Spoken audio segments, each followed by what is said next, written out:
Hey, have you heard about this thing called decentering men movement? I haven't. Decentering men. What's that? All right, so it's a movement. It's been going on. Women choose to focus on themselves and reject the standards of men in their decision making. Right? These are heterosexual women or Heterosexual. okay, heterosexual women are rejecting the standards of men Yeah, and focusing on themselves. yeah. Who is behind this? I'm not sure. Right? And the reason I ask is because we know now that the CIA was behind Gloria Steinem in the feminist movement, Yeah. that the CIA funded early feminism. So I'm wondering if some of this black male female relationship conflict, I would not be surprised to find out that some of this was financed by the power And structure. because the people I notice that speak about relationships, and I don't know if you can attest to this, and you know the relationship status of the people who host the shows you go on, they're single Mm, and they haven't been married. mm, So I don't know why they're the voice of marriage and sustainable relationships when they themselves are not in a relationship or haven't been married. mhm. But those seem to be those who are leading the narrative in regards to relationships in the black community. Mm. So as I said, I don't know who's funding them, who's pushing them, but this disdain women are proclaiming for men and this disdain that men are proclaiming for women is both destructive. But at one point, I think it's a psychological tactic that they're using to soothe themselves that they're kind of out of the market and they're spreading this narrative. Great point. I got a couple thoughts. Number one, I think a lot of the people who are engaged on a regular basis in this conflict between the genders come from homes where unsuccessful relationships was modeled by their parents. They came from broken homes. They came from traumatized homes. They came from domestically abusive homes. And I think they carry that pain with them into their adult relationships. And I think that that childhood trauma of observing dysfunction was intensified when they actually experienced it themselves in their romantic relationships. I think a lot of them suffer from low self-esteem where they constantly are ending up with the wrong people because they're too afraid to approach the right people. Say that again, A because lot of people are constantly ending up in dysfunctional relationships with the wrong people because they don't have the self-esteem to approach the right people. thank That you is a so much. very big issue in the community. I'm going to add to that the mistrust that a lot of us have of the opposite sex because of how poor our relationship was with our opposite sex parent. Very few of these men who are out here condemning women have a great relationship with their mother. Facts. And very few of these women who are out here condemning men have great relationships with their fathers. And so, what a lot of this is because I am in pain, I want everyone else to be. And because I have not found functional and productive love, I don't want anyone else to find it either.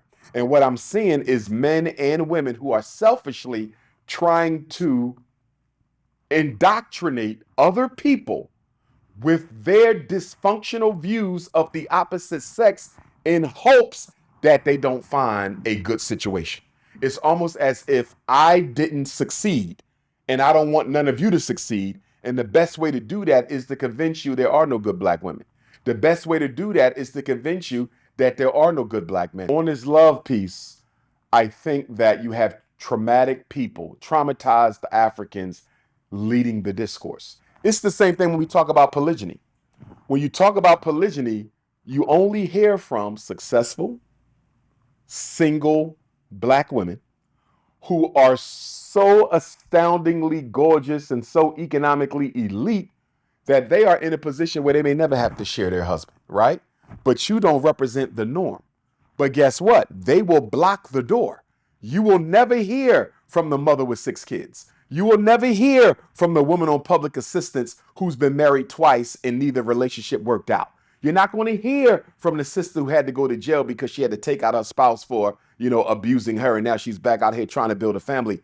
Women who have less than perfect backgrounds are never involved in the conversation on polygyny. And another piece to what you said earlier when we talk about this black male-female relationship conflict,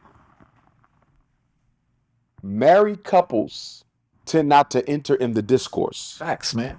Cause they don't got time fighting. Well, some of them, because they completely reject the narrative that they're hearing because it's nonsense, and their marriage shows that you can be happy, right?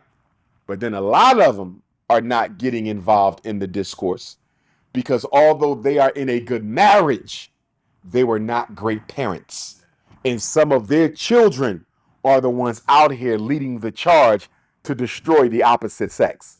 So even though I'm happily married to my wife, I'm not going to get on one of these podcasts and expose how wrong these young people are and saying they can't find happy black love because I wasn't there for my daughter. And she may expose me on one of these podcasts one day and say, Daddy, you're the reason I can't find good black love because you never validated me as a woman. But at what point in an adult's life do we stop using past experience as a cop out for our future growth? I don't know if you could call it a cop out because coming from a psychological perspective, your past is always present. Your past is always present in your current experience. It's always relevant. Elaborate more. I stepping out of relationships. To give you a quick analogy, I've done life coaching with seniors, 70 years old, still looking for their mother or father, or still mourning the loss of their mother or father, or still shameful for the fact that before mom or dad left this earth, we was on bad terms. They 70 and 80. You never outrun your past. It's there. The issue, though, is can you make peace with it? You always want to carry it with you. Can you make peace with it? Maybe I should have reworded in regards to how much control it has over you and how it dictates your life. That depends on how much trauma you carry. Yeah. The more trauma, the more control your past has over you. Take somebody with post-traumatic stress disorder, right? A Vietnam vet, hypothetically. He's never going to stop experiencing those dreams in the middle of the night. And when he's dreaming, he thinks he's back in Vietnam. Vietnam was 50 years ago. But guess what? His past is with him every day. And it's so present that he can't even tell the difference between whether he's in a Vietnam battlefield or in the bed with his wife. I once knew a sister, right? Vietnam vet as a husband. He slept with his knife, his Vietnam knife in the bed because he felt he needed that because when he had those dreams, they were so real. They put him back on the battlefield. And she said, Doc, all I could do is pray and hope to God that one night he don't have one of them dreams and it gets so real that he sees me as a Viet Cong and pick that knife up and not stab me to death. But it almost past is always with us. And please correct me, but it almost sounds like people don't heal. No, the past is with you. Yeah. Even when you heal, the past is with you. The difference between the healed person and the unhealed person, right, is the healed person made peace with their past. But in order to make peace with your past, you got to confront it. I think the point that you're making, and I agree, we ain't confronting our past. Right, these people on the podcast running around talking about some all black men ain't ish.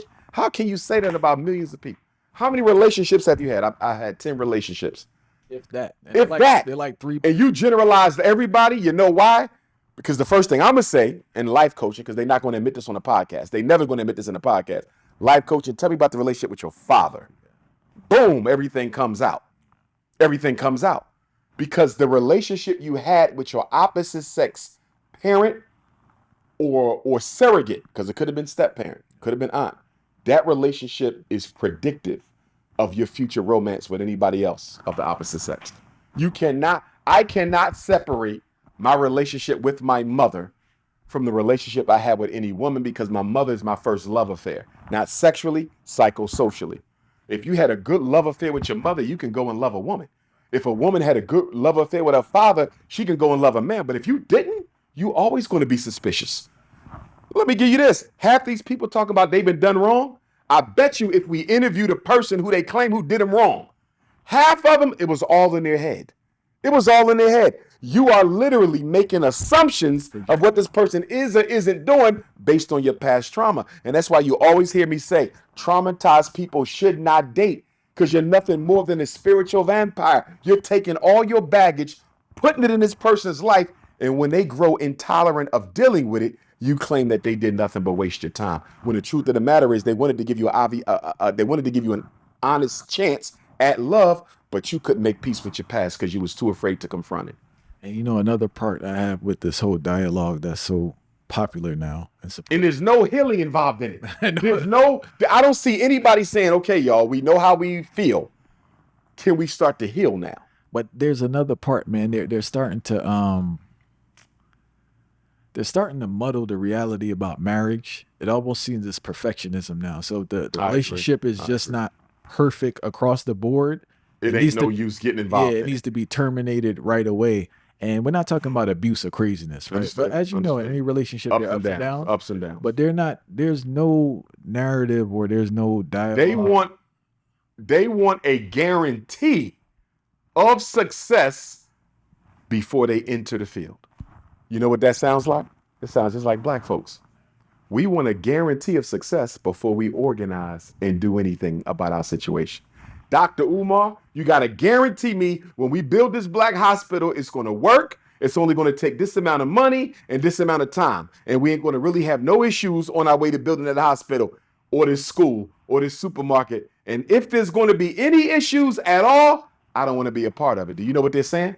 I have no commitment. That's all that means. I have no commitment to working through a situation that is less than perfect. Hey, we recently had a conversation with Brother Nuri Muhammad, Yes, sir. and we were talking about how we live in a commitmentless society, We do. and it's impacting relationships tremendously. I'll give you one implication. I'll give you a long-term implication to this consistent war between the genders in our community. More and more elders, and as we become elders, are going to spend their golden years by themselves.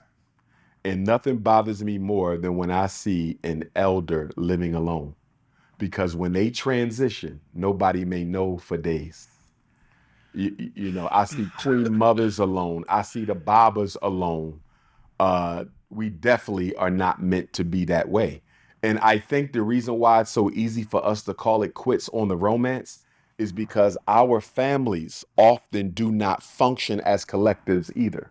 If you look at our families, mom might be tight with the daughter, dad might be tight with the son, but dad ain't really don't really mess with his daughter, mom don't really mess with her son. Mom and dad have their issues. It's almost like everybody's renting space in the home, but we don't function like a family. Remember, if you were not exposed to it, you will not value it. So a lot of these people who are saying, I'm so quick to walk away from a potential love with my opposite sex, I don't need it. I don't care about it. I'm just going to focus on me. There's no value there. You never And the experienced reason it. there's no value here because you never experienced that in a healthy fashion as a child. And that's why it's a double-edged sword. Because on the one hand, I don't want unhealthy men and unhealthy women coming together because they're going to make more unhealthy children, which is going to lead to more unhealthy podcasts. On the one hand, I don't want them coming together. On the other hand, if they don't come together, they never work through the conflicts and contradictions to see that love can happen. So it's a double-edged sword because on the one hand, you're a spiritual vampire. Don't nobody really need to be messing with you anyway. But on the other hand, if you give it a chance, you might see that it's possible and you might be one of the ones that win through.